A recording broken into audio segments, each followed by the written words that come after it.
boys and girls, and welcome to our next Flat Stanley chapter. Now, believe it or not, we're almost done our book. I think we have about 2 chapters left. So I'm very excited to read the next one and see what's going to happen.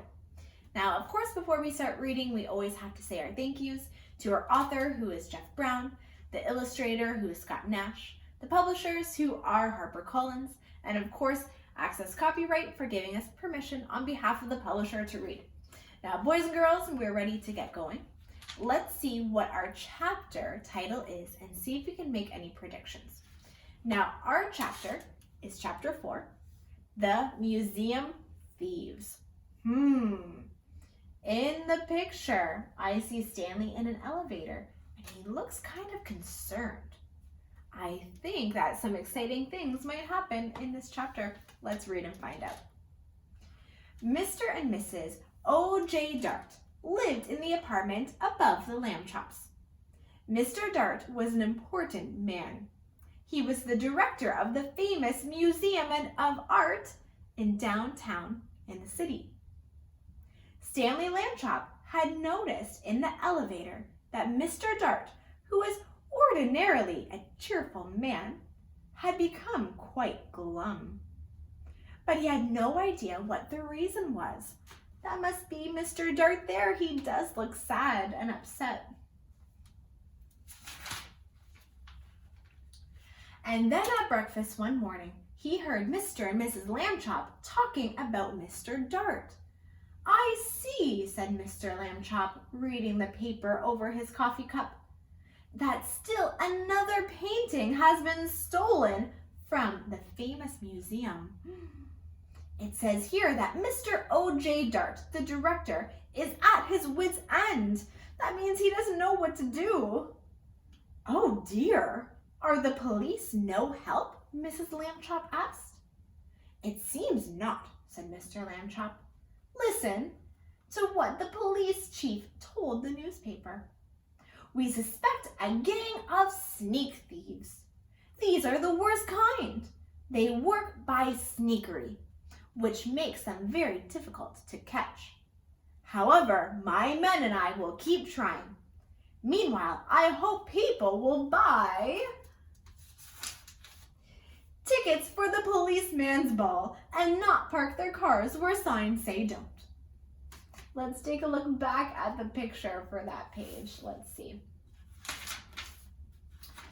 Everyone looks pretty concerned in the family. There's Mr. Lambchop reading the newspaper, and I see on all of their faces, even Arthur in the back, they look worried about these sneak thieves.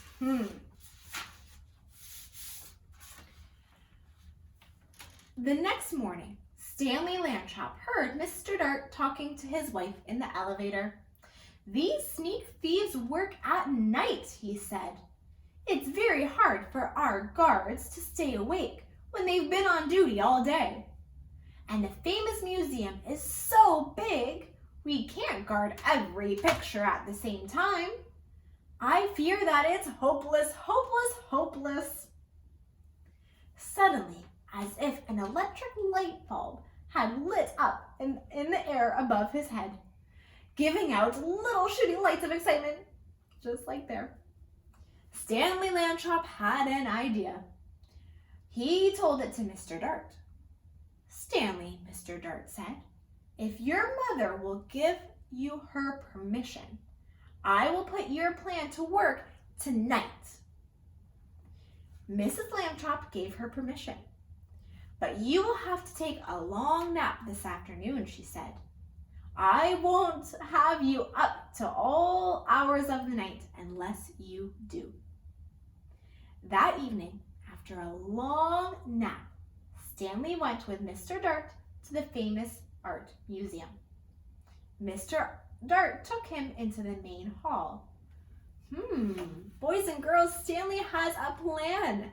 A big problem is happening. There are thieves stealing art from the museum, and Stanley has a way to fix it. What do you think his plan is? I bet you guys have some good predictions. Let's see. So Mr. Dart took him to the main hall, where the biggest, most important paintings were hung. He pointed to a large painting that showed a bearded man wearing a floppy velvet hat, playing a violin for a lady who laid on the couch. There was a half-man, half-horse person standing behind them, and 3 children with wings who were flying above. That, Mr. Dart explained, was the most expensive painting in the world. There was an empty picture frame on the opposite wall. We shall hear more about that later on. Mr. Dart took Stanley into his office and said, "It's time for you to put on a disguise." "I already thought of that," Stanley Lambchop said. "I brought one, my cowboy suit. It has a red bandana that I can tie right over my face, and no one will ever recognize me in a million years." "No," Mr. Dart said. "You will have to wear the disguise that I have chosen." From the closet, he took a white dress with a blue sash, a pair of shiny pointed shoes, a wide straw hat with a blue band that matched the sash, and a wig and a stick. The wig was made of blonde hair, long and done in ringlets. The stick was curved at the top, and it too had a blue ribbon on it. "In this sheepstress disguise," Mr. Dart said, "you will look like a painting that belongs in the main hall." We do not have cowboy pictures in the main hall. Boys and girls, I'm making a connection to this. This to me looks like a costume of Little Bo Peep. Stanley was so disgusted he could hardly speak. "I'll look like a girl. That's what I will look like," he said. "I wish I never thought of this idea." But he was a good sport, so he put on the disguise. Back in the main hall, Mr. Dart helped Stanley climb up into the empty picture frame. Stanley was able to stay in place because Mr. Dart had cleverly put 4 small spikes in the wall, one for each hand and foot. So there he is, he's balancing on the spikes. The frame was a perfect fit. Against the wall, Stanley looked just like a painting. "Except for one thing," Mr. Dart said. "You're supposed to look happy. You have to smile at your sheep and at the sky. You look fierce and not happy, Stanley." Stanley tried hard to look at a faraway look in his eyes and even smile a little bit. Mr. Dart stood back a few feet and stared at him for a moment. "Well," he said, "it may not be art, but I know what I like." He went off to make sure that the other certain parts of Stanley's plan were taken care of, and Stanley was left all alone. It was very dark in the main hall. A little bit of moonlight came through the windows, and Stanley could just make out the world's most expensive painting on the opposite wall. He felt as though the bearded man with the violin and the lady on the couch and the half-horse person and the winged children were all waiting, just as he was, for something to happen. Time passed and he got tireder and tireder. Anyone would be tired at this time of night, especially if you had to stand in a painting and balance on little spikes. Maybe they won't come, Stanley thought. Maybe the sneak thieves won't come after all. The moon went behind a cloud, and then the main hall was pitch dark. It seemed to be quieter too with the darkness. There was absolutely no sound at all. Stanley felt the hair on the back of his neck prickle. Creak. There was a sound. Creak. The creaking sound came right out from the middle of the main hall. And even as he heard it, Stanley saw in the same place a tiny glow of yellow light. The creaking came again, and the glowing got bigger. A trapdoor opened up in the floor, and two men came out into the hall. Stanley understood everything at once. This must be the sneak thieves. They had a secret trapdoor right in the museum, and that's why they've never been caught. Now tonight, they were back to steal the most expensive painting in the world. He held very still in his picture frame and listened to the sneak thieves. "This is it, Max," the first one said.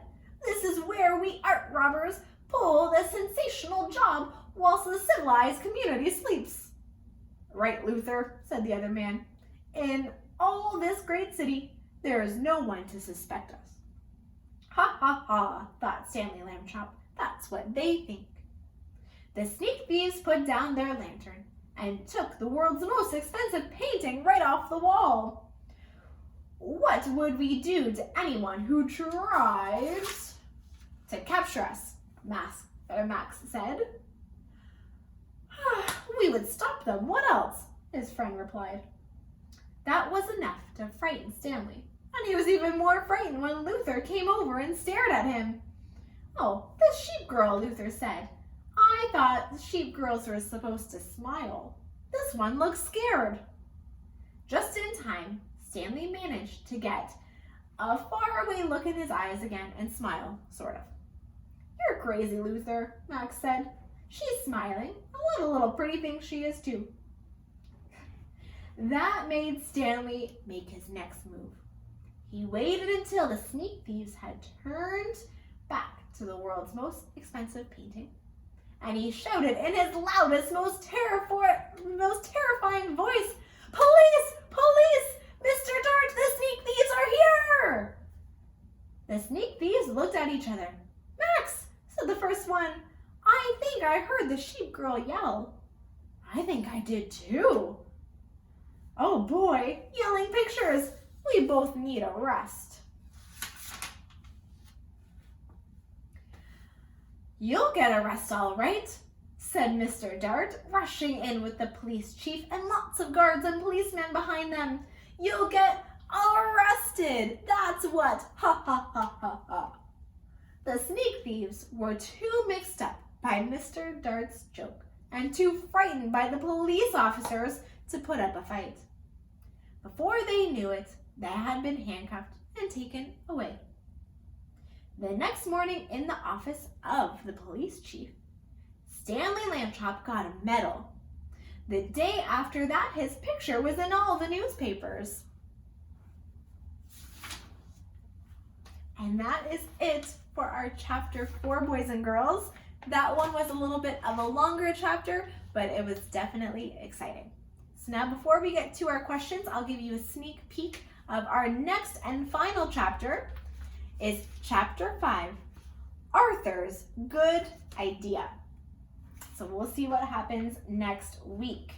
But for now, boys and girls, for this exciting chapter, I have a few questions for you. Now, my questions for this week are, what problem was Mr. Dart having at the museum? Something was going on, wasn't too great. What was his problem? Question 2 is, what disguise did Stanley have to wear? And question 3 is, explain how Stanley helped to catch the sneak thieves. All right, boys and girls, now these questions, of course, are on a Google form that's in this assignment. You can type your answers into there, or you can look at the questions, write your answers by hand, take a picture, and put it into a Dropbox. Either way is great. So boys and girls, finish up those questions, have fun, and good luck.